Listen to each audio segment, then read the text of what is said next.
Hey, how's it going, everybody? Shaun here, another movie review. And to celebrate the incoming release of Zack Snyder's Justice League, I'm going to go through the original, the other movies in the Snyderverse. Not all of the DCEU, but I'm going to watch the Zack Snyder superhero flicks. I'm going to watch Man of Steel, which is what we're talking about today. Tomorrow we'll do Batman v Superman, and then we're going to talk about the studio slash Joss Whedon cut of Justice League the day before the Snyder cut comes out.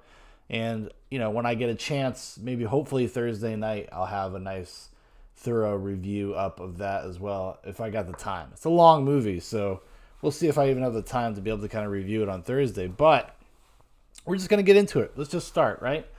Today we're going to be talking about 2013's Man of Steel, directed by Zack Snyder, written by David S. Goyer and Zack Snyder. It stars Henry Cavill, Amy Adams, Michael Shannon, Russell Crowe, Diane Lane, Christopher Maloney, Kevin Costner, Lawrence Fishburne, and others. The logline plot synopsis is: an alien child is evacuated from his dying world and sent to Earth to live among humans. His peace is threatened when other survivors of his home planet invade Earth. Yeah. Zack Snyder's Man of Steel. I've always had kind of I would say almost like a tumultuous up and down relationship with Man of Steel. When I first saw it back in the day, back in the theater, I really wanted to love it. I loved the vibe of the trailers and the teasers that had come out before it.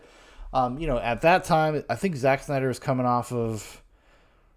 No, it was a Sucker Punch. I think he had done Sucker Punch, but before that it was Watchman, and then he did the Owls of Ga'Hoole or whatever the fuck was also in there somewhere. But I think it was his first thing after Sucker Punch, if I'm not mistaken. And while I didn't love Sucker Punch, I was a really big fan of Sucker Punch. I was a really big fan of his other stuff. I liked Watchmen. I love Dawn of the Dead. His remake of Dawn of the Dead is fantastic. 300, I wasn't as big a fan, I think, as a lot of people I knew, but I liked 300. I thought it was an interesting movie. He's really good at kind of doing these ultra faithful adaptations, maybe even too faithful. Although I'll say 300, he did actually have to adapt a little bit just because there wasn't a lot of story there, but... Excuse me while I sip my coffee. Yeah. So I liked his stuff. I was looking forward to what he was going to do with Superman. And I saw it for the first time. And there were so many things that I did like about it. I like the tone. I like it's kind of got its own pace to it. It's got its own... It treats Superman as a little bit of a deeper character. We wanted to kind of delve into the psychology, the pathology of Superman, and what that would actually do to a person. Like, what would they think of themselves, and what kind of responsibilities do they feel their innate abilities mean for the rest of the world? Do they have to be a hero? And that it was a cool thing to explore. I mean, if you grew up watching Smallville or something like I had as well, that's also a theme. It's not like it's never been done before, but in the movies, it hadn't ever really been done before. They'd never really done even slightly so grounded kind of Superman movie. It was, I think people call it it's the dark grittiness of it, the washed out color palette. See, for me, I think it all kind of works in terms of the story that they're telling here. Now, could you have made a Man of Steel 2 or something with a different director that would have been a little bit brighter and a little bit more kind of traditional Superman story? Of course I do. But I do think that there is something about what Snyder is doing here, and it's the same thing that he does in BVS and with, I assume, with Justice League. He's looking to kind of ground myths, but still allow them to be mythical and legendary. He just kind of wants to peel the curtain back a little bit and have it be more relatable to you. That's kind of, I think, the point of even from an aesthetic design when it comes to Man of Steel. I think that's a big part of it. It's a big part of audience recognition.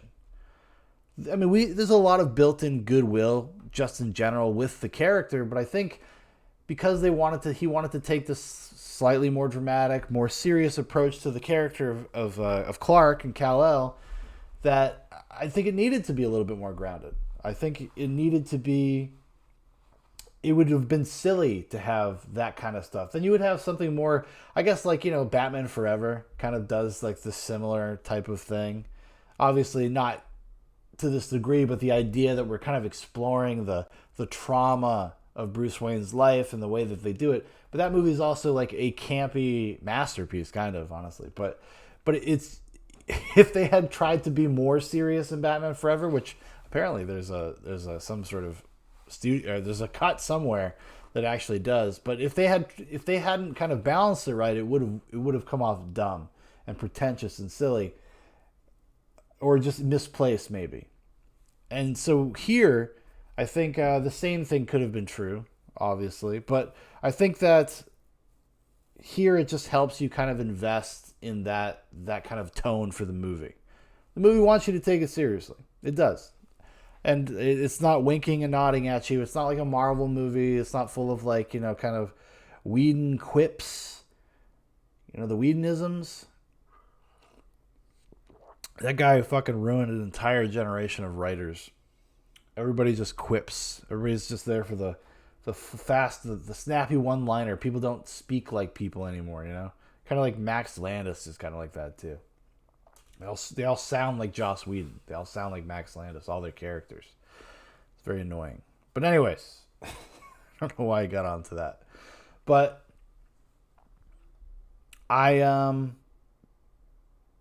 do I like this movie? Like I said, when I first saw it, very mixed feelings. And the thing that actually, and this is something that even though I have warmed to this movie over the years, I like it a lot more now than when it came out. I think it's aged remarkably well, actually. It does still have some of the same problems, though. I think like in a world where we've had another 8 years of Marvel movies and we've seen the way blockbuster filmmaking has gone, I think when you look at Man of Steel, like amidst all of that, because this Man of Steel comes out in 2013, it's during the burgeoning period of those things. I mean, the Marvel movies had been around for, what, like 5 years at this point? Give or take, And so they were coming out and trying to do their own thing, trying to strike their own path, trying to be different.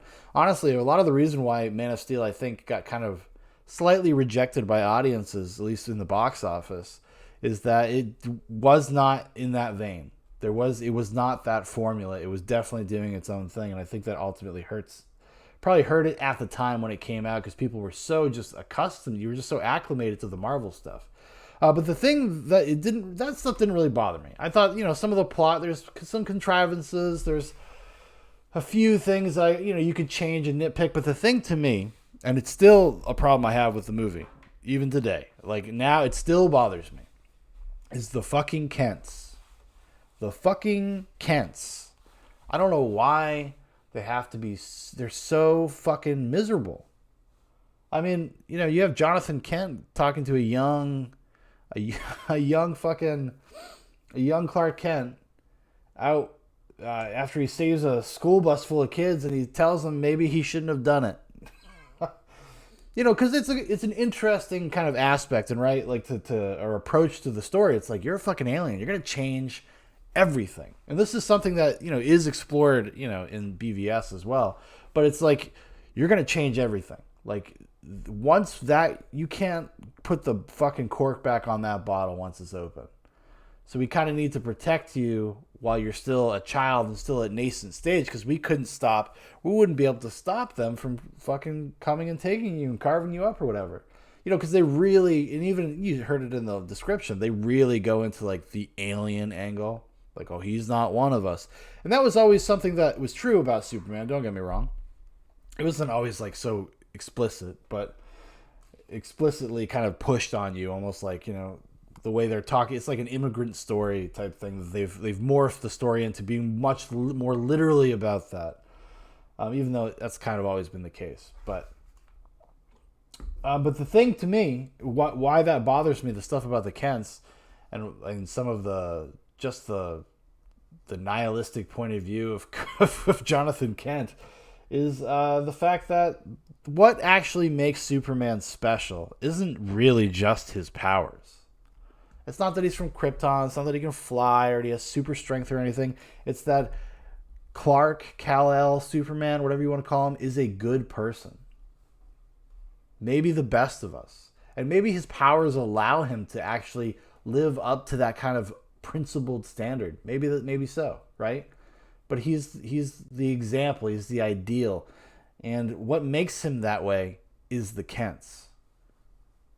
It's the Kents. It's the way he was raised. Middle America, salt of the earth, integrity-filled, hardworking people. They make Superman into who he is. And why he has the values he does. And why he has a sense of responsibility.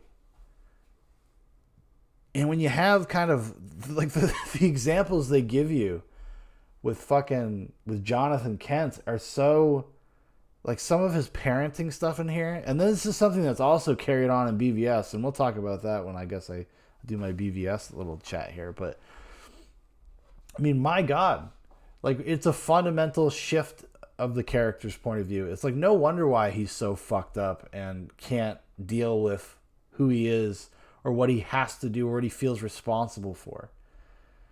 And then the movie it has to kind of drop that and move on at some point, and then it has to just become like a more traditional superhero movie with, you know, with brawl, with superhuman brawling and crazy shit that goes on, and so it kind of gets away from that for like almost an hour. Like the last act of the movie is like this extended hour 10 long sequence, you know, that ends with Clark having to kill Zod because he's got to stop him from killing his family. And, you know, and the theme there, the metaphor is that he has fully embraced his humanity. He has accepted that Earth is his home, and that he's fully done away with his old life or what that old world wanted. Because what is Zod if not just like he's a holdover to a different time period. It's about like kill your father, kill your master type of deal, right? For Superman, it's like that kind of experience for him. And it's, you know, it's traumatic in its own ways, and it's sad and it's melancholy, but at the end of the day, it's like Clark just like accepting responsibility. This is his home. He wants to be part of the solution. He wants to help the world for the better. Which is, you know, in BVS, they kind of pick up with that. And then the ramifications of feeling that way and yada, yada, yada. But it does kind of get lost. It does kind of drop it. And this is something that Snyder often has, I think, a little bit of trouble with. Like he will a lot of times like overcompensate with like kind of visual metaphors, you know, to remind you of the subtext, sacrifice. I mean, there's like 3 Jesus references to Clark, with Superman. Like, you know, he's sitting in a church while there's a stained glass window of the agony in the garden while he's, you know, just trying to figure out what he wants to do. He has to make a decision whether he reveals himself to General Zod and stuff. And then there's like literally like when they're like, you can save them. And Russell Crowe's dad says, he's like, you can save Ghost Dad. He's like, you can save them. He blows open the fucking spaceship wall and then he floats out as if like a cross, right after he's told like, you can be their savior. Kal-El.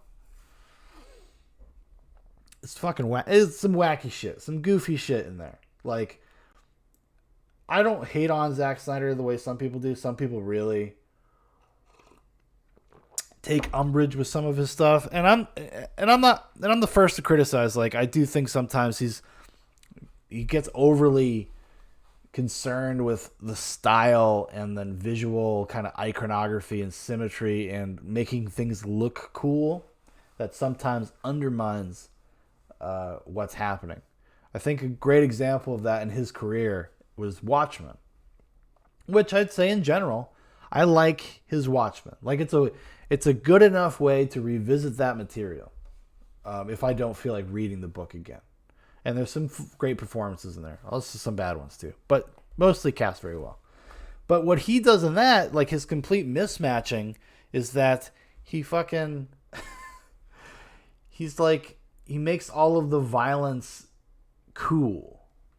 Like, he makes the fight scenes cool. They're on slow motion and speed ramping, and acrobatic shit. It's not like it's not at all like what it's supposed to be representing, which is like the reality, the brutal, bitter reality of having lived that kind of life. Doesn't, and he kind of misses the point a little bit, in my opinion. I know I'm sure some people will freak out and take a lot of umbrage with that, but that's how I feel. Okay, God damn it. And I think in this, like, it's just the metaphor stuff, it gets a little heavy-handed at times. But I know that's just kind of his thing. He has this kind of meathead bro dude sense about him, but he also is more thoughtful than that. And I think just sometimes those two sides of his brain, his intellectual side and his bro dude side, sometimes they're at odds with each other every once in a while. He's like, oh, don't you get it? Look, dude, there's fucking devil painting. The fallen man right there. Huh? Like, look, there's a bad guy. He's had a fall. He's fallen. Anyways. But yeah. Other things I liked about this movie. I really like Henry Cavill. I think he's great. I think he's a great Superman. I hope that he keeps playing the character if they keep making Superman movies. At least give him like one like traditional Superman movie. Let him just do that because I think he would really nail it. Amy Adams, I like her as Lois Lane. Unconventional choice in my opinion, and I think that kind of goes hand in hand with like how the tone of the way you would feel about the tone of the movie. But I actually like her a lot in this. I like the whole cast pretty much actually. I'm trying to think if there's somebody like a performance that stuck out to me that I don't like. And I'm not coming up with anything. I think relative to this movie and what they were trying to achieve, I think everybody's pretty great. And I really, I think this is probably the time that I've watched it. Maybe like the fourth or fifth time in my life since it's come out that I've watched it. Probably liked it the most this time. I really was able to kind of just settle in and kind of get into the story and get into the characters and really kind of be more thoughtful about the themes and what I was watching.